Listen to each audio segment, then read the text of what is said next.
શ્રી ગણેશાય નમઃ. હેલો મિત્રો, હું તમારી સખી હીરુ આજે લઈને આવી છું હનુમાનજીના જન્મની કથા. જો તમને હનુમાનજીમાં વિશ્વાસ અને શ્રદ્ધા હોય તો આ વિડીયોને સંપૂર્ણ સાંભળવા મારી નમ્ર વિનંતી છે. મિત્રો, તમે જોઈ રહ્યા છો યુટ્યુબ આપણી ચેનલ વ્રત સાધનામાં આપનું સ્વાગત છે.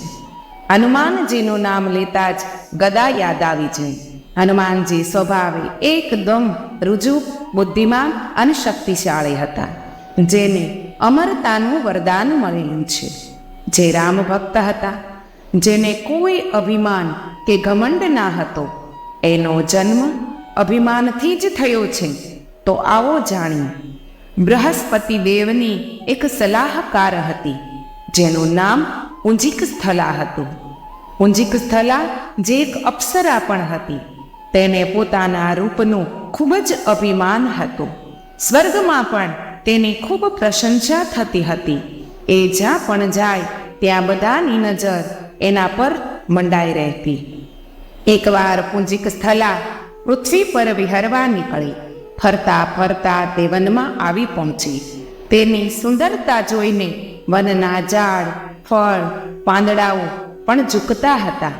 પુંજીક સ્થલા અભિમાનમાં પુલીન સમાતી હતી. એવામાં તેની નજર એક વાનર સાધુ પર પડી, જે તપચર્યા કરી રહ્યા હતા. સાધુની નજર પુંજીક સ્થલા પર ના ગઈ. આ જોઈને પુંજીક સ્થલા જોર જોરથી હસવા લાગી, છતાં સાધુની નજર તેના પર ના પડી. તે તપસ્યામાં લીન હતા. આ જોઈ પુંજીક સ્થલાએ સાધુ પર પથ્થર ફેંક્યો. સાધુ દર્દથી પીડાઈ ઉઠ્યા અને તેની નજર પુંજીક સ્થલા પર પડી અને જાણ્યું કે પુંજીક સ્થલાએ એ પથ્થર માર્યો છે. તેથી સાધુએ પુંજીક સ્થલાને શ્રાપ આપ્યો કે જન્મો જન્મ સુધી તો વાનર બનીને અવતરશે. પણ પુંજીક સ્થલાએ એ શ્રાપ પર ધ્યાન ન આપ્યું. તેને થયું કે તે બૃહસ્પતિ દેવની અપ્સરા છે, પોતાના પર શ્રાપની અસર ક્યારેય નહીં થાય. આગળ જતા એક તળાવ આવ્યું. પુંજીક સ્થલાએ એમાં પોતાનું મુખ જોયું. તે ગભરાઈ ગઈ અને દોડીને પહેલા સાધુની પાસે આવી. પુંજીક સ્થલાએ રડતા રડતા કહ્યું કે હે સાધુ, મને માફ કરો, મને ક્ષમા કરો. મારાથી ખૂબ જ મોટી ભૂલ થઈ ગઈ છે. મને મારા રૂપનો અભિમાન થઈ આવ્યું હતું. કૃપા કરી મને આ શ્રાપમાંથી મુક્ત કરો. આ સાંભળીને વાનર સાધુને દયા આવી. સાધુ કહે છે કે હે પુત્રી, હું શ્રાપ તો પાછો ન લઈ શકું, પણ તને હું એક પથ પ્રદર્શિત કરી આપું છું. જ્યારે તને સાચો પ્રેમ થશે ત્યારે તું વાનર રૂપ અને શ્રાપમાંથી મુક્ત થઈ જઈશ. તને પોતાની ભૂલ સમજાઈ ગઈ, એટલે હું તને વરદાન પણ આપું છું કે તું એવા પુત્રને જન્મ આપીશ કે જેનું હૃદય એકદમ સાફ હશે અને પૂરા બ્રહ્માંડની અંદર સૌથી તાકાતવાર હશે. ધીમે ધીમે સમય જતા પુંજીક સ્થલાનો પુનઃ જન્મ ઋષિ ગૌતમના ઘરે થયો, જેનું નામ અંજના રાખવામાં આવ્યું. જન્મથી જ અંજનાનું રૂપ વાનર સમાન હતું. એકવાર અંજના જંગલમાંથી પસાર થતા હતા, ત્યાં તેને જોયું કે એક યુવાન સિંહની સાથે લડાઈ કરી રહ્યો હતો. અંજના તેને જોતી જ રહી. જ્યારે યુવાનની નજર અંજના પર પડી ત્યારે અંજનાએ પોતાનું મુખ છુપાવી લીધું. યુવાન તેની પાસે આવ્યો. યુવાન કહે છે કે તમારું મુખ કેમ છુપાવી રાખ્યું છે? કારણ શું છે? અંજનાએ પોતાના મુખ પરથી હાથ લઈ લીધો અને કહ્યું કે હું સુંદર નથી. જ્યારે અંજનાએ યુવાન સામે જોયું ત્યારે ખબર પડી કે યુવાનનું મુખ પણ વાનરની જેવું જ છે. યુવાન કહે છે કે હું બૃહસ્પતિ દેવનો પુત્ર કેસરી છું અને હું પોતે કપિરાજ એટલે કે વાનરારાજ છું. થોડા સમય પછી અંજના અને કેસરીના વિવાહ થયા. અંજના શાપમાંથી મુક્ત થઈ ગયા. વિવાહ પછી અંજનાની સંતાન પ્રાપ્તિ નહોતી થતી. ઋષિ મંગતના કહેવાથી અંજના નારાયણ પર્વત પર શિવજીની કઠિન તપચર્યા કરવા લાગ્યા. જ્યારે અંજના તપચર્યા કરી રહ્યા હતા ત્યારે એકવાર પવનદેવ પ્રગટ થયા અને આશીર્વાદ આપ્યા. અંજના એક બુદ્ધિમાન અને શક્તિશાળી સંતાનને જન્મ આપશે એવા આશીર્વાદ આપ્યા. અને પછી અંજનાની તપચર્યાથી ભગવાન શંકર પ્રગટ થયા અને વરદાન માંગવા કહ્યું. ત્યારે અંજનાએ કહ્યું કે મારી ઈચ્છા છે કે તમે ભગવાન શિવ મારું સંતાન બનીને જન્મ લો. ત્યારે ભગવાન શિવે કહ્યું તથાસ્તુ. જ્યારે અંજના તપચર્યામાં લીન હતા ત્યારે ત્યાંથી થોડે દૂર અયોધ્યામાં રાજા દશરથ સંતાન પ્રાપ્તિ માટે પુત્ર કામેષ્ઠી યજ્ઞ કરાવી રહ્યા હતા. એ યજ્ઞ પૂરો થતા અગ્નિદેવ એ રાણી કૌશલ્ય, કૈકેયી અને સુમિત્રા માટે ખીરનો પ્રસાદ આપ્યો. ત્યારે અચાનક એક ગીધ આકાશમાંથી નીચે આવ્યું અને ખીરના કટોરામાંથી થોડી ખીર એની સાચમાં લઈને જંગલ તરફ ઉડી ગયું. જંગલમાં અંજના શિવજીની પૂજા કરી રહ્યા હતા.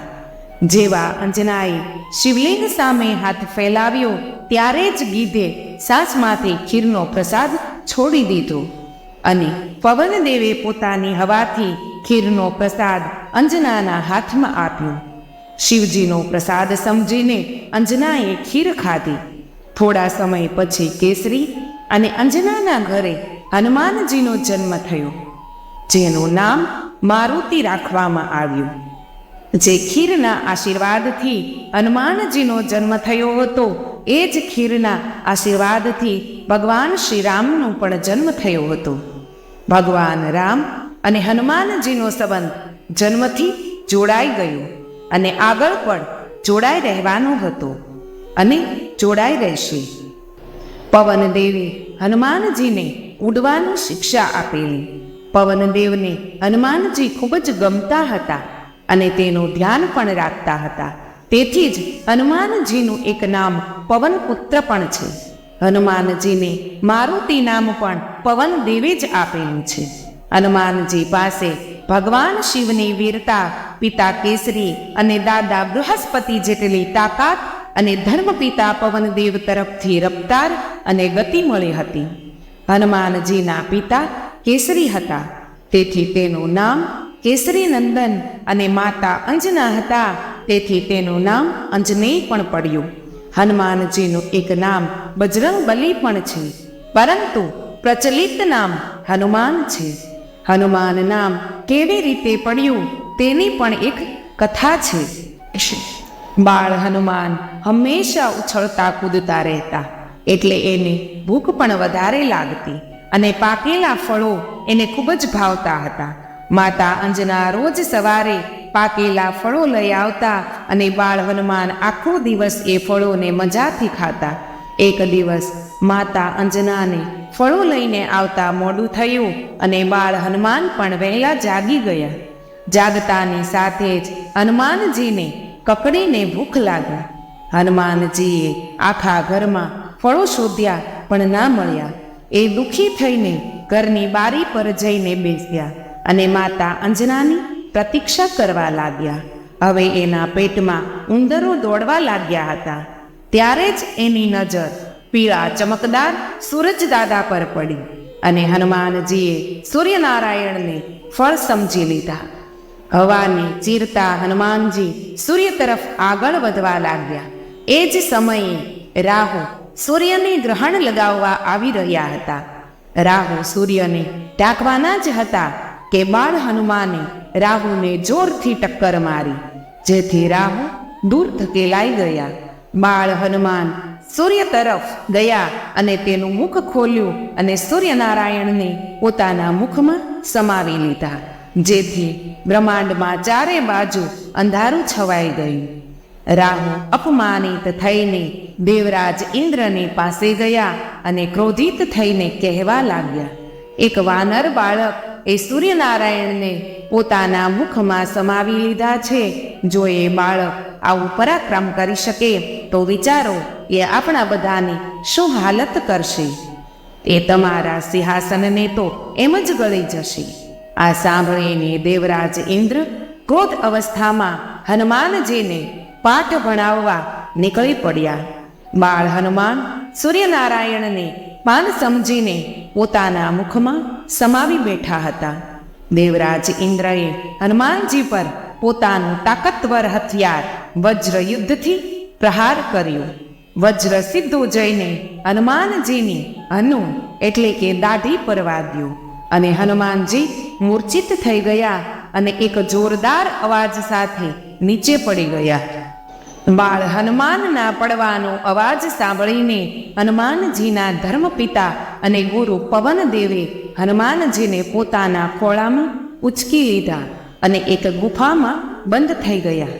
વાયુદેવે જ્યારે પોતાને હનુમાનજી સાથે ગુફામાં બંધ કરી લીધા ત્યારે બ્રહ્માંડમાં હવા ચાલતી બંધ થઈ ગઈ. ધરતી અને આકાશમાં વિહરતા પ્રાણીઓ એક પછી એક મરવા લાગ્યા. બ્રહ્માંડ ઉપર સંકટ તોળાઈ રહ્યું હતું. દેવરાજ ઇન્દ્ર અને બધા દેવતાઓ ડરી ગયા અને ભગવાન બ્રહ્માની પાસે ગયા. બ્રહ્માજી દેવરાજ ઇન્દ્ર પર ક્રોધિત થયા અને કહ્યું કે હે દેવરાજ ઇન્દ્ર, તમે ભગવાન શિવના અંશ હનુમાનજીને ના ઓળખી શક્યા? શું કોઈ પણ સાધારણ બાળકમાં આવી શક્તિ હોય કે જે સૂર્યનારાયણને પોતાના મુખમાં સમાવી લે? બ્રહ્માજીએ દેવરાજ ઇન્દ્ર અને બધા દેવતાઓને પવનદેવ અને તેના પુત્રની માફી માંગવા કહ્યું. બધા દેવતાઓ એ ગુફા તરફ ગયા જ્યાં પવનદેવ અને હનુમાનજી હતા. ત્યાં જઈને દેવરાજ ઇન્દ્ર અને બધા દેવતાઓએ પવનદેવની માફી માંગી. એટલે પવનદેવે પોતાની હવા વહાવી દીધી અને પૂરું બ્રહ્માંડ ફરીથી સજીવન થઈ ગયું. વજ્રનો પ્રભાવ પાછો ખેંચી લેવામાં આવ્યો એટલે બાળ હનુમાન તંદ્રાવસ્થામાંથી જાગી ગયા. તેની સામે દેવરાજ ઇન્દ્ર અને બધા દેવતાઓ હાથ જોડીને ઊભા હતા. ઇન્દ્ર સાથે બધા દેવતાઓએ હનુમાનજીને આશીર્વાદ અને વરદાનો આપ્યા. આ ઘટના પછી હનુમાન નામ પડ્યું. દાઢીને સંસ્કૃત ભાષામાં હનુ કહે છે અને વજ્ર એમની દાઢી પર લાગ્યું એટલે એ હનુમાન કહેવાયા. બોલો રામ ભક્ત હનુમાનની જય. મિત્રો, હનુમાન દાદાના જન્મની કથા અહીં સમાપ્ત થાય છે. ધન્યવાદ.